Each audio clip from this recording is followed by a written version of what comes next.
ከድሃ ቤተሰብ የተወለደ ገና የ10 ዓመት ጨቅላ ህፃን በአንዲት ጨለማ ሌሊት ለማንም ሳይናገር ከቤት ወጥቶ ሲሰወር እስኪያስቡት። ወላጆቹ ለዓመታት ደከሙ፣ አለቀሱ። በመጨረሻም ልጃችን ሞቷል ብለው ተስፋ ቆርጠው ተቀመጡ። ከ14 ረጅም ዓመታት በኋላ ግን በዚያች በፈረሰችው ደሳሳ ጎጆ በር ላይ ያልታሰበ ተአምር ተከሰተ። አቧራማውን መንገድ እየቀደዱ ጥቋቁር የቅንጦት መኪናዎች አጀብ መጥተው ተሰለፉ። ከመኪናው ውስጥም አንድ ጥቁር ሱፍ የለበሰ ግርማ ሞገስ ያለው ሰው ወረደ። ለመሆኑ ይህ ሰው ያ የጠፋው ህፃን ይሆን? ከዚህ አስደናቂ መመለስ ጀርባ አንድ የሚቆረቁር ሚስጥር አለ። ምንም ያልነበረው ያ ድሃ ህፃን እንዴት እንዲህ ባለ ግዙፍ ሀብትና ስልጣን ሊመለስ ቻለ? ወላጆቹስ የሞተ መስሏቸው የነበረው ልጃቸውን በድንገት በቁሙ ሲያዩት ምን ተሰማቸው? ዛሬ የልባችሁን ትርታ የሚያፋጥን ድንቅ እውነተኛ ታሪክ ይዘንላችሁ ቀርበናል። ከመጀመራችን በፊት ቪዲዮን ላይክ፣ ቻናሉን ሰብስክራይብ በማድረግ አብሮነታችሁን አሳዩን። አሁን ወደ ታሪኩ እንለፍ። በናይጄሪያ ሰሜናዊ ክፍል በምትገኝ አንዲት አቧራማ መንደር ውስጥ ቼንዌ የሚባል የ10 ዓመት ታዳጊ ከቤተሰቦቹ ጋር ይኖር ነበር። አባቱ አቶ ኦኮንክ የጥጥ እርሻ ነበራቸው። ነገር ግን እናቱ ወይዘሮ አዴዜ በድንገት በጠና ታመሙ። ሕክምናው ውድ በመሆኑ አባቱ መሬታቸውን በአካባቢው ለሚገኝ ጨካኝ ባለሀብት ብድሩን ካልመለስኩ መሬቱ ያንተ ይሁን ብለው አስይዘው ተበደሩ። ሆኖም ያ ዓመት በድርቅ ምክንያት ጥጥ ሳይመረት ቀረ። ባለሀብቱም ያለምንም ርህራሄ ብቸኛ ተስፋቸው የነበረውን መሬት ወረሰው። ቤተሰቡም ለረሃብና ለውርደት ተዳረገ። ያን ዕለት ሌሊት መንደሯ በከባድ ዝምታ ተውጣለች። በቤት ውስጥ የሚሰማው ብቸኛ ድምፅ የእናቱ የህመም ሲቃና የአባቱ ተስፋ በመቁረጥ በረዥሙ መተንፈስ ብቻ ነበር። ቼንዌ ጥግ ላይ ተኝቶ አይኖቹን ግን አልከደነም። ከአባቱ አይን የሚፈሰው እያንዳንዱ ጠብታ እንባ ልቡ ላይ እንደ ሰይፍ ይወጋው ነበር። አባቴ ተዋረደ፣ ቤታችንም ፈረሰ የሚለው ሐሳብ ህሊናውን ሰላም አሳጣው። ከሌሊቱ 7 ሰዓት ላይ ቼንዌ በዝምታ ተነሳ። የተበሳሳችውን የልጅነት ሸሚዙን ለብሶ ባዶ እግሩን ወደ ደጃፉ አመራ። ተኝተው ወዳሉት ወላጆቹ ዞር ብሎ ተመለከተና ድምፅ እንዳያሰማ ትንፋሹን ይዞ ከቤት ወጣ። መንደሯን ለቆ ወደማያውቀው ጫካ ውስጥ ሲገባ የሌሊቱ ቅዝቃዜ አጥንቱ ድረስ ዘለቀ። ጅቦች በሩቅ ይጮሃሉ። የዛፍ ቅጠሎች በነፋስ ሲወዛወዙ የሚያሰሙት ሹክሹክታ ያስፈራል። ቼንዌ ተመለስ የሚል ድምፅ ከውስጡ ቢመጣም የአባቱን የተሸነፈ ፊት እያሰበ ወደፊት ገፋ። እሾህ እግሩን እየወጋው ጨለማው አይኑን እየጋረደው ለሰዓታት ተጓዘ። በመጨረሻም አቧራ ጠጥቶ አይኖቹ በእንባ ቀልተው ወደ ባቡር ጣቢያው ደረሰ። ወደ ሌጎስ የሚወስደው ግዙፍ ባቡር እንደ ዘንዶ ሲጮህ ልቡ ልትቆም ደረሰች። ትኬት የለውም፣ የሚረዳውም ዘመድ የለም። ትኬት ሳይዝ ዘው ብሎ ወደ ባቡር ውስጥ ገባ። ባቡሩ መንቀሳቀስ ሲጀምር ቼንዌ ወደማያውቀው ዓለም እየተጓዘ መሆኑን አወቀ። የባቡሩ ድምፅ የት ልትሄድ ነው? አንተ ማነህ? የሚለው ይመስል ነበር። ባቡሩ ሌጎስ ባቡር ጣቢያ ደርሶ ቆመ። ቼንዌ አይኖቹ በረሃብና በፍርሃት ይርገበገባሉ። ከባቡሩ እንደወረደ ያየው ግርግር እጅግ በጣም አስፈራው። በሺዎች የሚቆጠሩ ሰዎች ይጋፋሉ፣ መኪኖች ይጮሃሉ፣ ሁሉም ለራሱ ይሮጣል። ማንም ቆም ብሎ ያንን አቧራ የለበሰ ሕፃን የሚያይ አልነበረም። ቼንዌ ከዚህ በፊት እንዲህ ያለ ግርግርና እንዲህ ያለ ረዣዥም ህንፃዎችን አይቶ አያውቅም ነበር። ቼንዌ ለ3 ቀናት ምግብ ባፉ አልዞረም። ረሃቡ እንደ እሳት ይለበልበው ጀመር። ከአንድ የጎዳና ላይ ምግብ መሸጫ አጠገብ ቆሞ የሚሸተውን ምግብ ሲመለከት የምግቡ ባለቤት ሂድ ከዚህ ብላ ገፍትራ አባረረችው። እየተንገዳገደ ወደ አንድ ትልቅ ጋራጅ ገባ። ባባ ቱንዴ ግዙፍና አስፈሪ የሚመስሉ የከባድ መኪና ሹፌር ናቸው።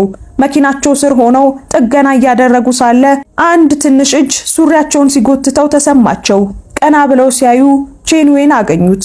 ቼንዌም አባባ ለ3 ቀን ምግብ አልበላውም፣ እርቦኛል፣ እባክዎ ለምግብ ብቻ ሰራለሁ፣ መኪና አጥባለሁ፣ እሸከማለሁ፣ ብቻ ጥቂት ምግብ ስጡኝ፣ እዚህ ማንም የለኝም፣ ብቻዬን ነኝ ብሎ በሚያሳዝን ድምፅ ጠየቃቸው።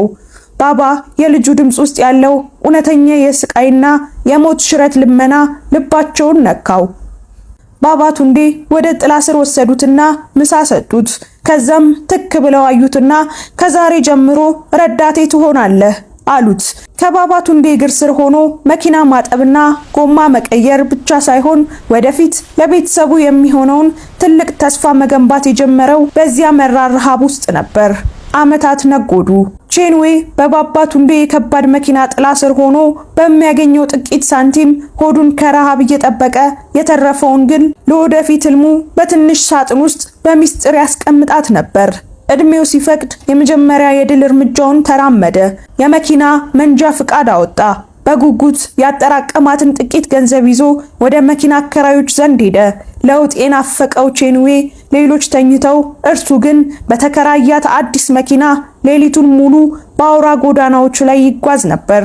ከዓመታት መራር ልፋት በኋላ ቼንዌ የራሱን አዲስ ከባድ መኪና መግዛት ቻለ። በመኪናው መሪ ላይ እጁን አስቀምጦ አምላኬ ሆይ የጥረቴን ፍሬ ያሳየኸኝ ብሎ ተደሰተ። ይሄ መኪና ወደ ልጅነት ህልሙ እንደሚያደርሰው አመነ። አሁን ቼንዌ የራሱ ጌታ ሆኗል።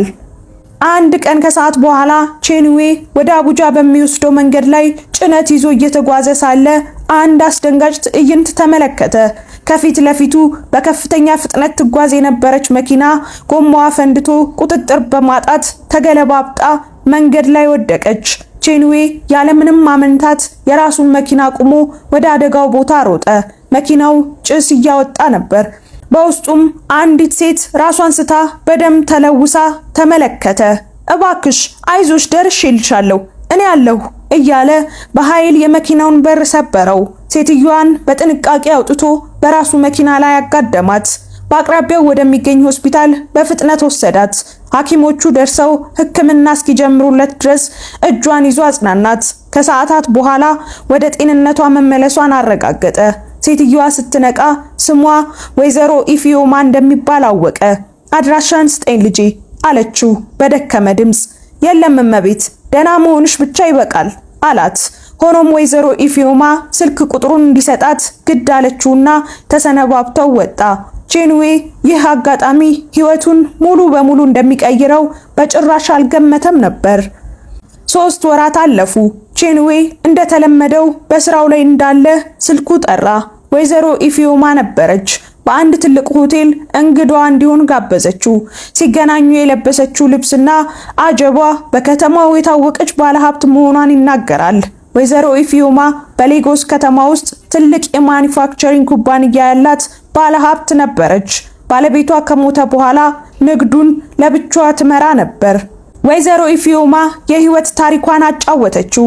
ባለቤቴ ሞቷል፣ የሚተካኝ የሚያግዘኝም ልጅ የለኝም፣ ብቸኛ ነኝ። አንተ ግን ህይወቴን አዳንከው።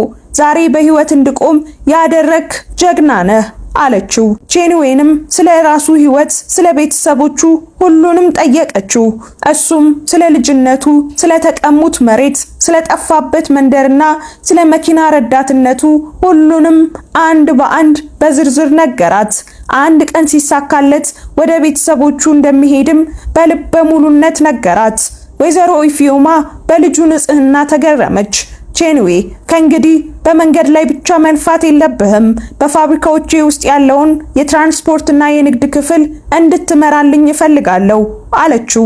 መጀመሪያ ላይ እኔ የማውቀው መሪ መያዝ ብቻ ነው ብሎ እምቢ አላት። ህይወቴን በሙሉ ስሰራና ሳየው የኖርኩት መኪና መንዳት ነው አላት። እሷ ግን እንደ ልጅ እያስተማርኩ አብረን እናድጋለን፣ ሁሉንም ነገር አሳይሃለሁ። በዛ ላይ አንተ ስለ መንገዶች ታውቃለህ፣ ጎበዝና ንግግርህም የተረጋጋ ሰው ነህ፣ ለቢዝነስም ትሆናለህ አለችው። ቼንዌ የምትከፍለውን ዳጎስ ያለ ገንዘብ ስትነግረው ሐሳቡን ቀይሮ ተስማማ።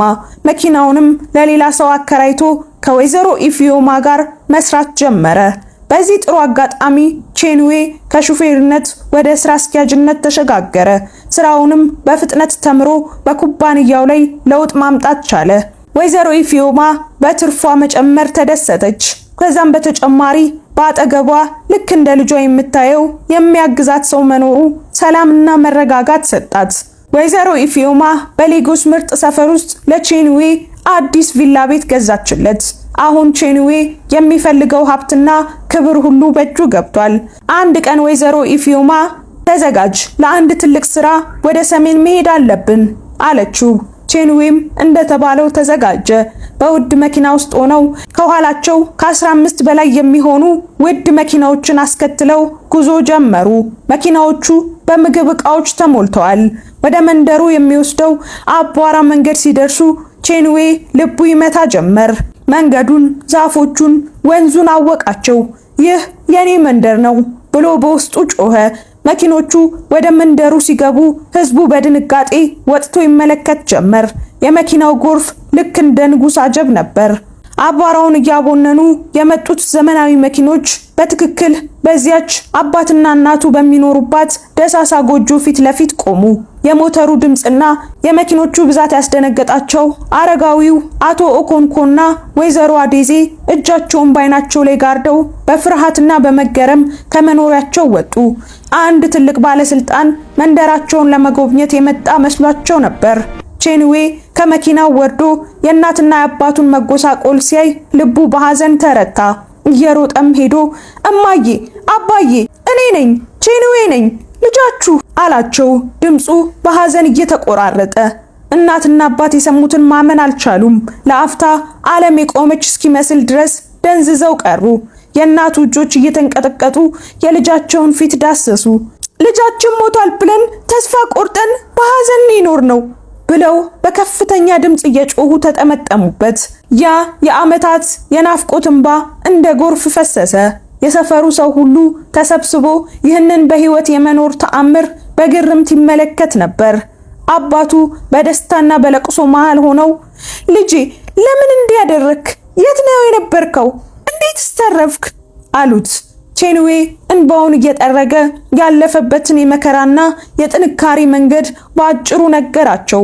በመቀጠልም ወይዘሮ ኢፊዮማን እጇን ይዞ ወደ ወላጆቿ አቀረባት። እቺን ሴት ተዋወቋት፣ ሁለተኛ እናቴ ናት፣ የጨለማውን ህይወቴን ያበራች ሴት ናት ሲል አስተዋወቃቸው። ለመንደሩ ሰው ሁሉ የሚበቃ የእርዳታ እህል በማደል የደስታቸው ተካፋይ ያደረጋቸው። ወይዘሮ ኢፊዮማ ሁሉንም ነገር በደንብ አድርጋ አቅዳና ተዘጋጅታበት ነበር። ያ የናይጄሪያ ታታሪ ወጣት ከ14 ዓመት ስደትና መከራ በኋላ ለቤተሰቡም ሆነ ለሰፈሩ እንደ አጥቢያ ኮከብ ብርሃን ሆኖ ተመለሰ። ምሽቱ በደሳሳዋ ጎጆ ፊት ለፊት ልዩ ድምቀት ነበረው። በጨረቃ ብርሃን ታጅበው ሁሉም ተሰብስበው ሲሳሳቁ የዓመታት ሐዘን ጭጋግ ተገፎ ደስታ ሰፍኗል። ቼንዌ ትቷት ሲሄድ ጨቅላ የነበረችው ታናሽ እህቱ አዱኬ አሁን አድጋ የደረሰች ወጣት ሆና በማግኘቱ ማመን አቃተው።